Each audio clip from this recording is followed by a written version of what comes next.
الحمدللہ رب العالمین الرحمن الرحیم مالک یوم الدین آمنت باللہ صدق اللہ مولانا العظیم معزز و مکرم سامعین، کروڑا بار شکر ہے اس پروردگار عالم کا کہ جس نے آج کی صبح ہمیں پھر سے زندگی عطا فرمائی اور ہمیں یہ سعادت اور توفیق دی کہ ہم اپنے پروردگار کے ہاں آ کر سجدہ ریز ہوئے۔ آج سے انشاءاللہ تعالی ہمارا درس قرآن شروع سے سورہ فاتحہ سے ریگولر انشاءاللہ چلے گا۔ اللہ پاک ہمیں استقامت عطا فرمائے اور اس کو صحیح معنی سن کر اس پر عمل کی توفیق عطا فرمائے۔ یہ پیچھے والے جو پنکھے شور کریں زیادہ، اگر انہیں ہلکا کر دیا جائے تو مہربانی ہوگی۔ سورہ فاتحہ قرآن پاک کی ترتیب کے لحاظ سے پہلی سورت ہے۔ فاتحہ کے اور اس کے اور بھی کئی نام ہیں اس سورت کے۔ سورہ فاتحہ کا مطلب ہے کہ اوپن کرنے والی، قرآن پاک کو کھولنے والی بنیادی پہلی سورت، اور اس سورت کا نام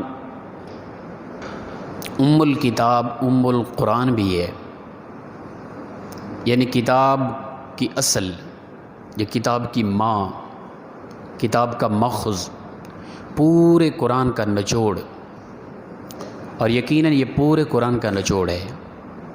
اور اس سورت کا نام سورہ شفا بھی ہے، ٹھیک ہے نا، یہ شفا بھی دیتی ہے، یہ پڑھ کر دم بھی کیا جا سکتا ہے، بلکہ روایات میں آیا ہے کہ موذی چیزیں کاٹنے سے صحابہ کرام نے اس سورت کو پڑھ کر دم بھی کیا ہے اور وہ درد ختم ہو گیا۔ اور کتب سیاہ کی روایتیں ہیں، یہ یاد رکھیں۔ اس سورت کو بھی خاص کر لیں کہ جب بھی کوئی مسئلہ ہو، سر میں درد ہو، کوئی موذی چیز کاٹ جائے کسی کو، یہ سورت پڑھ کے دم کریں تو اللہ تعالیٰ شفا عطا فرماتے ہیں۔ اس بنا پر اسے سورہ شفا بھی کہا گیا، سورہ صلاۃ بھی اسے کہا گیا۔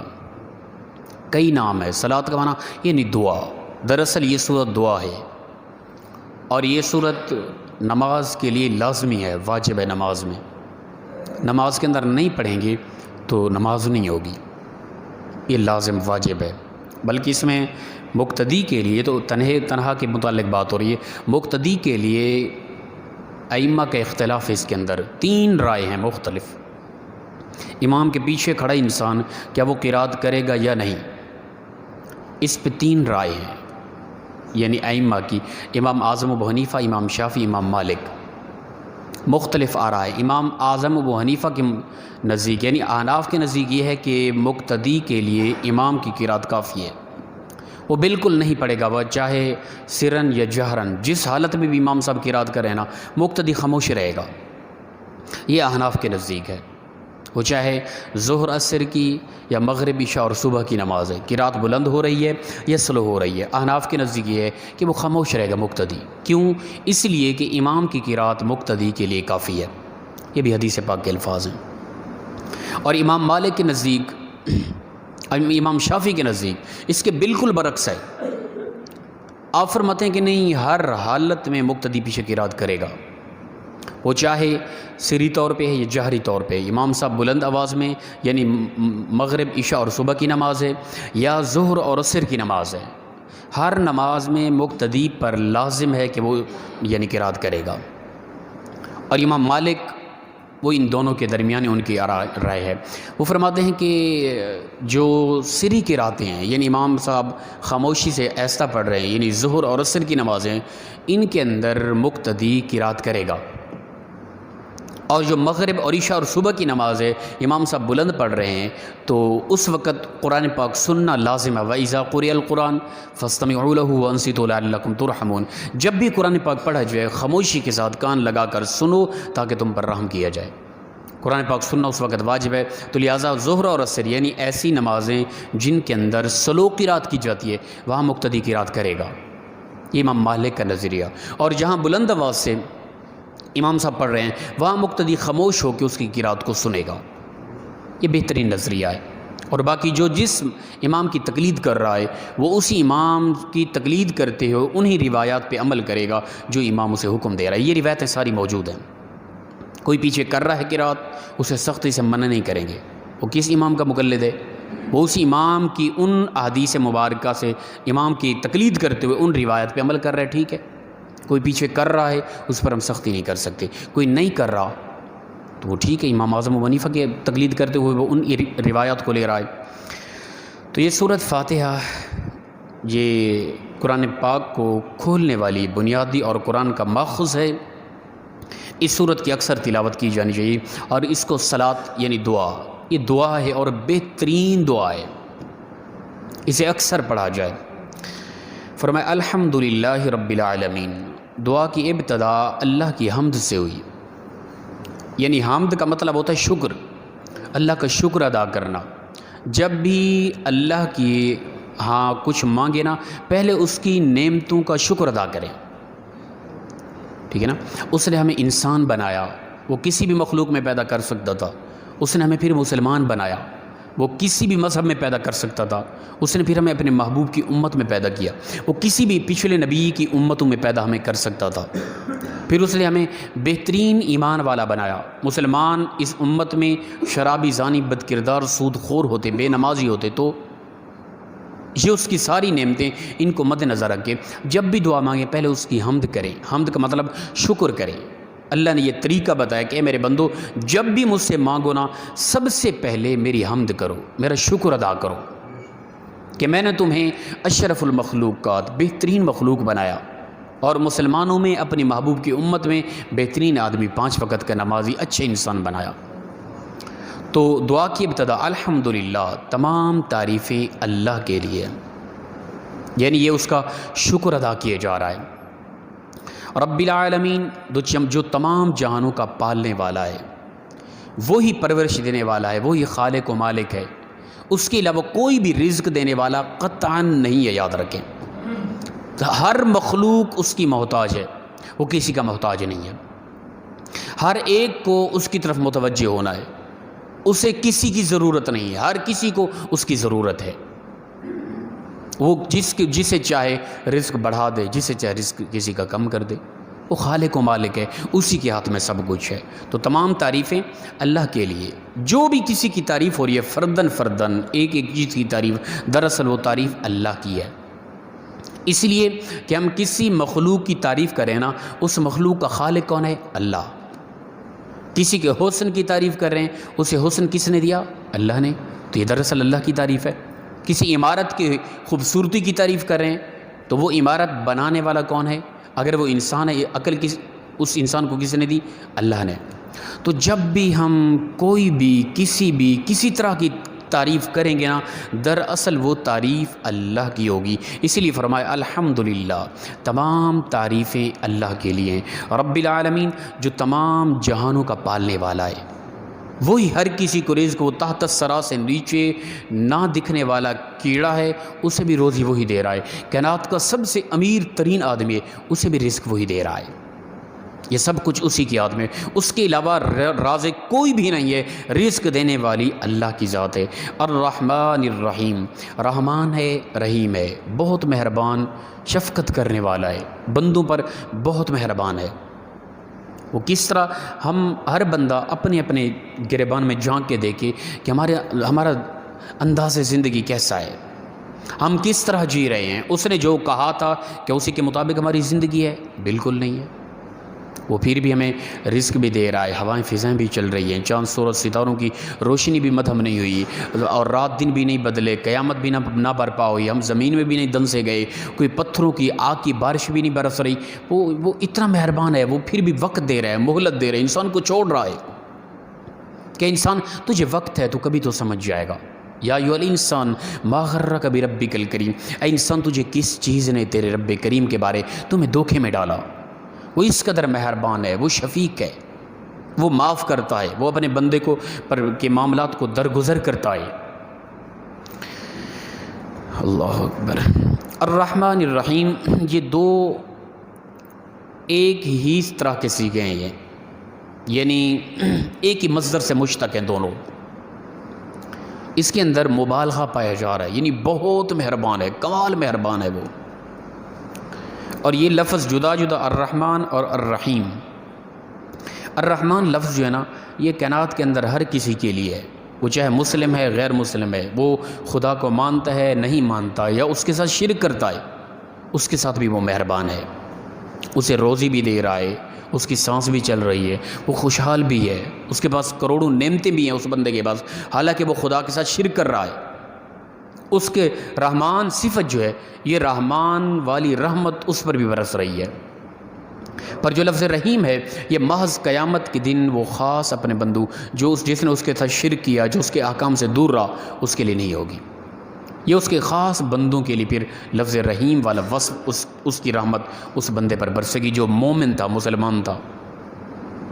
تو یہ دو وصف، دو صیغے الگ الگ اسی لیے لائے گئے۔ الرحمن الرحیم، وہ کمال مہربان ہے۔ مالک یوم الدین، ساتھ ہی فرما دیا کہ وہ قیامت کے دن کا مالک ہے، فیصلے کے دن کا وہ مالک ہے۔ قیامت کے دن جب فیصلہ ہوگا، وہ ممکن عدل کرے، وہ کر سکتا ہے، وہی مالک ہے۔ یعنی یہ پیچھے الرحمن الرحیم اپنے وصف رحمان اور رحیم صفت بیان کرنے کے بعد ساتھ ہی فرما دیا میرے بندے یہ نہیں سمجھنا کہ تو میری رحمت صفت کو سامنے رکھ کے گناہ کرتا پھرے۔ ایسے لوگ نظر آئے ہیں، بلکہ سٹیج پر بھی بولتے نظر آئے بھی اللہ بہت مہربان ہے، کر لو جو کرنا ہے، وہ کچھ نہیں کہے گا۔ اس کی رحمت کا انکار نہیں ہے، بھئی وہ عادل بھی ہے، وہ انصاف کر لے تو کیا بنے گا۔ تو لہٰذا ساتھ ہی اس نے کہہ دیا میرے بندے قیامت کے دن کا وہ مالک ہے، وہ عدل کرے گا، وہ انصاف کرے گا۔ تو تیری زندگی کا موازنہ کیا جائے، وہ دنیا پہ تجھ پہ اس قدر رحمت کرتا رہا، مہربانی کرتا رہا، تو پھر بھی باز نہ آیا۔ اگر وہ تیرے ساتھ انصاف کر لے تو بتا کیا بنے گا تیرا۔ مالک یوم الدین، قیامت کے دن کا وہ مالک ہے۔ ہر پیغمبر یعنی اس وقت اداس ہوگا، پریشان ہوگا، ہر جان تڑپ رہی ہوگی، کوئی کسی کا حال پوچھنے والا نہیں ہوگا، نفسی نفسی ہوگی، ہر کسی کو اپنی جان کی پڑی ہوگی۔ آدم سے لے کر عیسیٰ علیہ السلام تک ہر پیغمبر یہی کہے گا نہیں آج مجھے اپنی ذات کی ہے، کہیں اور چلے جاؤ۔ حتیٰ کہ رسول اللہ صلی اللہ علیہ وسلم کی جس طرح روایات بخاری و مسلم کی روایت ہیں کہ رسول اللہ صلی اللہ علیہ وسلم کی ذات مبارکہ سجدے میں جائیں گی، اللہ کے نبی کی شفاعت پر ہی حساب و کتاب شروع ہوگا، اور پھر رسول اللہ صلی اللہ علیہ وسلم کا یعنی سجدے میں چلے جانا اور دیر تک سجدے میں رہنا، کافی دیر تک سجدے میں گڑ گڑا کے روتے رہیں گے۔ پھر اللہ فرمائے گا ارفع راسک یا محمد صلی اللہ علیہ وسلم، اے محبوب آپ سر اٹھاؤ، آپ شفاعت کرو، آپ مانگو، جو مانگو گے آپ کا رب عطا کرے گا، آپ جس کی بھی شفاعت کرو گے آپ کا رب اس کی شفاعت کر کے اسے جنت عطا کر دے گا۔ تو یقیناً رسول اللہ صلی اللہ علیہ وسلم کی شفاعت کے ذریعے ہماری پھر بخشش ہونی ہے، اور وہ قیامت کے دن کا مالک ہے، وہ مہربان بھی ہے۔ اس کی رحمت کو مد نظر رکھ کے گناہ کرتے رہنا یہ تو ایک نادانی اور بے وقوفی ہے نا، ٹھیک ہے نا۔ اس کی رحمت کو سامنے رکھ کے گناہ پہ ڈٹے رہنا یہ دنیا کی سب سے بڑی بے وقوفی ہے، یاد رکھیں۔ ایاک نعبد و ایاک نستعین، خاص ہم تیری ہی عبادت کرتے ہیں اور تجھی سے ہی مدد مانگتے ہیں۔ عبادت کے لائق صرف اللہ، مددگار صرف اللہ، ٹھیک ہے نا۔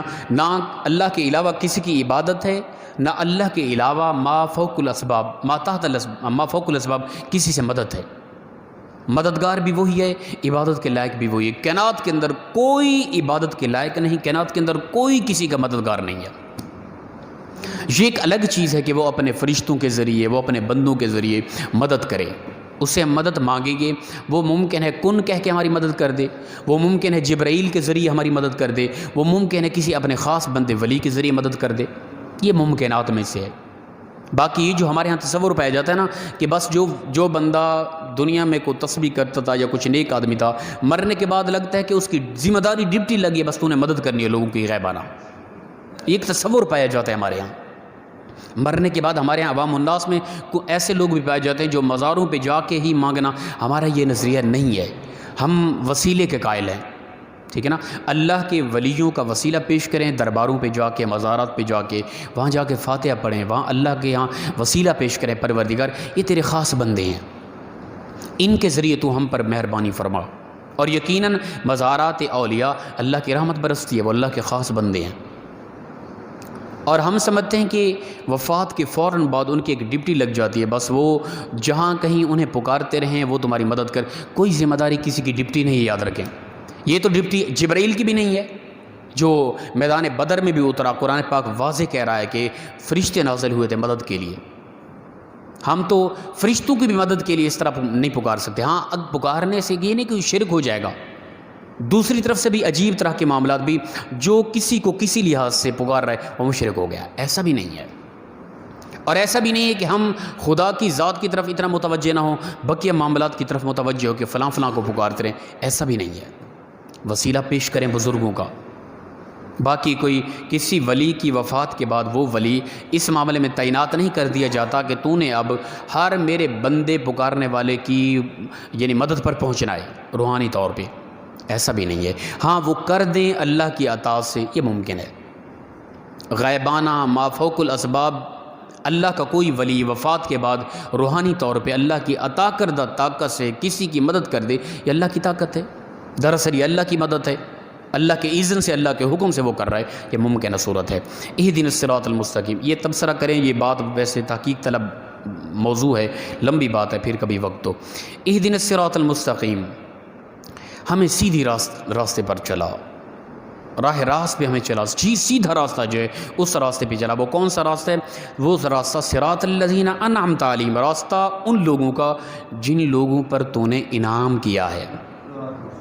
ٹھیک ہے نا؟ تو اللہ کے بندوں کا راستہ ہے دراصل.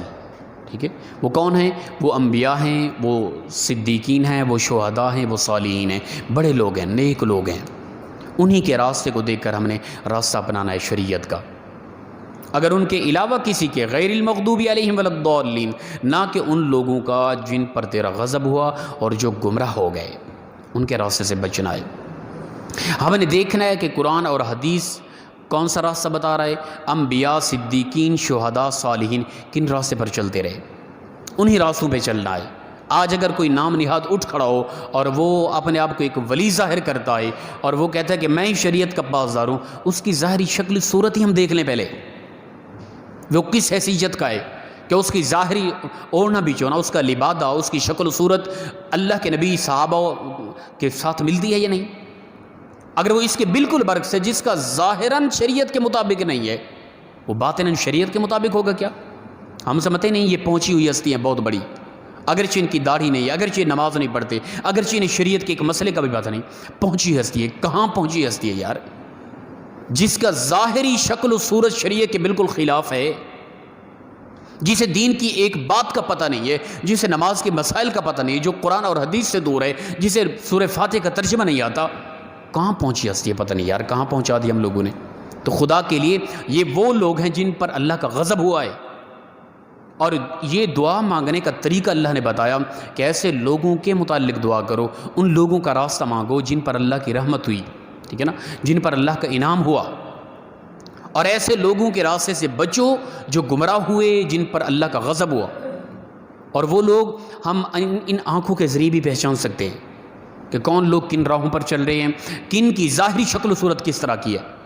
ہم جو انہیں ایک دین کا پاسدار سمجھ رہے ہیں یا انہیں بڑی روحانی شخصیت سمجھ رہے ہیں، اس کے اندر کی حقیقت ہم نہیں جان سکتے. شرعی لحاظ سے اس کا باہر ظاہر تو دیکھ سکتے ہیں نا کس حیثیت کا آدمی ہے. دیکھنے کے باوجود بھی ہم وہاں جا کے ان کے ہاں عجیب طرح کی طبیعت ہو جاتی ہے ہماری، اور انہیں سب کچھ، بلکہ سوشل میڈیا کے ذریعے اللہ معاف کرے، ان کی شکل و صورت دیکھ کر انسان کو تعجب ہوتا ہے. ان کے قدم چومے جا رہے ہیں، ان کے سامنے سجدے کی جا رہے ہیں. ہمارا یہ مسلک نہیں ہے. ہم ایسے لوگوں سے بری و ذمہ ہیں، یاد رکھیں. ہم اللہ کا ولی اسے مانتے ہیں کہ جو سب سے پہلے ایک تو عالم دین ہونا چاہیے. ٹھیک ہے، اللہ کا ولی جو ہے، اور پھر اس کا ظاہر کم از کم اللہ کے نبی سے تو ملتا ہو یار، اس کی شکل و صورت تو کوئی شریعت والی ہو. عجب تماشا بنا رکھا ہے. تو فرمایا اے اللہ ہمیں سیدھی راہ دکھا، راستہ ان لوگوں کا جن پر تیرا انعام ہوا ہے. انعام یافتہ لوگ ہیں جو، نہ کہ ان لوگوں کا جن پر تیرا غضب ہوا اور جو گمراہ ہو گئے. ٹھیک ہے نا؟ گمراہ کن لوگ کون ہیں وہ ظاہراً بھی ہم دیکھ سکتے ہیں. ہدیے کے نام پہ جو اپنا نظام چلا رہے ہیں، جنہوں نے دکانداری بنائی ہوئی ہے، ظاہری شریعت کے مطابق بھی ان کا بالکل کوئی طریقہ نہیں ہے. تو ایسے لوگوں سے ہم بچیں، ان لوگوں کی طرف متوجہ ہوں جو اللہ کے خاص بندے ہیں، جن پر اللہ کا انعام ہوا ہے، جن کا ظاہراً باطناً عین شریعت کے مطابق ہے. اب اس بات پہ بھی عجیب تبصرے شروع ہو جائیں گے، خدا کے لیے یار اگر کچھ پتہ نہیں ہے تو ہم کم از کم یہی دیکھ لیں یار، ایک بندہ قرآن اور حدیث سے وضاحت کر رہا ہے، اسی کو تھوڑا سا ٹھیک ہے دل نہیں مانتا سر جھکا لے، عجیب تبصرہ تو نہ کرے نا۔ پتہ نہیں یہ کس مسئلہ کا یار اس طرح کی ولیوں کے خلاف، جو اللہ کے ولی کے خلاف ہے وہ خدا کا دشمن ہے، اللہ تعالیٰ اس کے ساتھ اعلان جنگ کرتا ہے جو اللہ کے ولیوں کے خلاف ہوتا ہے۔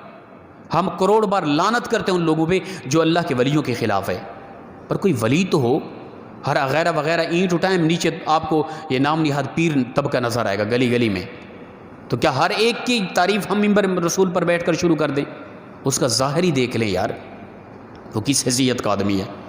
تو ایسے لوگوں کے راستے سے ہم کروڑ بار پناہ مانگتے ہیں، ایسے لوگ جو شریر قسم کے لوگ ہیں اور جنہوں نے دین کے معاملات کو برباد کر کے رکھ دیا ہے اور عوام کا امت کا مزاج ایسا خراب کیا، علماء سے نفرت، دین سے نفرت، علم سے نفرت، وہ کوئی عجیب ان کے پاس روحانیت ہے جس کا تعلق شریعت سے بالکل نہیں ہے، اور ہماری عوام مگن ہے، اور خاص طور پہ خواتین ہماری وہاں سے کچھ یعنی تویزات مل جاتے ہیں الٹ پلٹ، انہی کی طرف وہ متوجہ ہیں اور انہوں نے شریعت سمجھ رکھا ہے۔ تو ان چیزوں سے بچیں۔ اللہ تعالیٰ ایک طریقت بتا رہا ہے کہ میرے اگر ولیوں کا تذکرہ ہے، میرے اگر خاص بندوں کے راستے کے پر چلنے کی دعا مانگ رہے ہو، ساتھ ہی ان لوگوں جن پر میرا غضب ہوا جو گمراہ ہوئے ان کی تذلیل اور ان کی حقیقت کو واضح کر کے ان سے بچنے کے متعلق بھی دعا کیا کرو۔ یہ دونوں چیزیں۔ کچھ لوگ کہیں گے حضرت آپ صرف ولیوں کی شان ہی بیان کیا کریں، چھوڑ دیں یا وغیرہ وغیرہ جو چل رہے ہیں۔ قرآن اصول بتا رہا ہے، اللہ کے ولیوں کا اگر تذکرہ کرنا ہے، ساتھ ہی اللہ کے دشمن اور دین کے معاملات کو خراب کرنے والوں کے متعلق بھی امت کو آگاہ کرنا ہماری ذمہ داری ہے، وغیرہ یہ معاشرہ بگڑ جائے گا۔ جس طرح حالات چل رہے ہیں، ایک تو وہ دوسرا ہمارا طبقہ آ گیا اپنا کرایہ دار مولوی طبقہ، نعت خوان طبقہ، اور وہ خطیب طبقہ کل بھی جن پر تبصرہ ہو رہا تھا، انہوں نے بھی عجیب تماشا بنا کے رکھ دیا ممبر رسول پر۔ اور دوسرا یہ طبقہ نام نہاد پیر۔ تو خدا کے لیے آنکھیں کھولیں، قرآن اور حدیث ہمارے لیے شرعی حجت ہے۔ جو بھی دین کے متعلق بات کر رہا ہے ہم دیکھیں گے وہ کس حد تک قرآن اور حدیث کی بات کر رہا ہے، یا وہ اپنی ذاتی طبیعت بیان کر رہا ہے اور اسے شریعت سمجھ رہا ہے۔ علم نجعل لہ عینین، اللہ نے دو آنکھیں دی، انہیں کھول کے رکھیں، اور اس صورت کو ہمیشہ پڑھیں، اس کی طرف متوجہ رہیں، اس کو پڑھ کے دم بھی کریں، اسی میں شفا ہے۔ چھوڑ دیں ان ملنگوں کو، ان کی طرف نہ جائیں۔ یہ صورت اور بلکہ وہ آخری دو صورتیں وہ تو کئی مرتبہ وضاحت کی ہے نا، دم کرنے کے لیے وہ خود کافی ہیں۔ آپ خود 5 وقت کے نمازی لوگ ہیں، آپ کے اندر نور ایمان ہے، زبان کے اندر خلوص ہے، محبت ہے، اپنے بچوں پہ انہی صورتوں کو پڑھ کے دم کریں، کافی ہے۔ بند کریں ان ملنگوں کی یہ دکانیں اور یہ جو تماشے لگا رکھے ان لوگوں نے۔ اللہ تعالیٰ سے دعا ہے پروردگار مخلصانہ انداز میں ہم سب کو عمل کی توفیق عطا فرمائے۔ وآخر دعوانا الحمدللہ رب العالمین۔ کوئی بات پوچھنے والی ہو تو پوچھ لیا کریں۔ اللہ